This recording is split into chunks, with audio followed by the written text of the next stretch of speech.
एक बार की बात है, किसी गांव में एक पिता और पुत्र रहते थे। वह पिता अपने बेटे से बहुत प्यार करता था। एक बार पिता कुछ काम से बाहर गया हुआ था। तभी उस गांव में कुछ डाकू आए। उन डाकुओं ने पूरे गांव को लूटा और उन्होंने पूरे गांव को जला दिया और कुछ लोगों को बंधक बनाकर ले गए। उन बंधकों में उस व्यक्ति का बेटा भी था। जब वह आदमी लौटा तो उसने जले हुए घर देखे और घबरा गया। अपने घर पहुंचने पर वहां उसने एक जली हुई लाश देखी।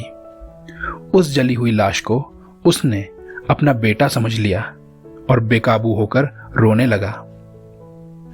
उसने उस लाश की राख को इकट्ठा किया और उसे एक सुंदर छोटे मर्तबान में रख दिया। कुछ दिनों बाद उसका असली बेटा डाकुओं से बच निकला और उसने अपने घर का रास्ता खोज लिया।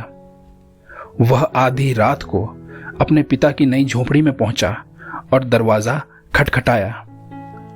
पिता ने दुखी आवाज में पूछा, कौन है? बच्चे ने उत्तर दिया, ये मैं हूं पापा, दरवाजा खोलो। लेकिन उस व्यक्ति की मनस्थिति बहुत बुरी थी। वह कुछ पागल सा हो गया था। अपने बेटे को मरा हुआ समझकर पिता ने सोचा कि कोई लड़का उसका मजाक उड़ा रहा है।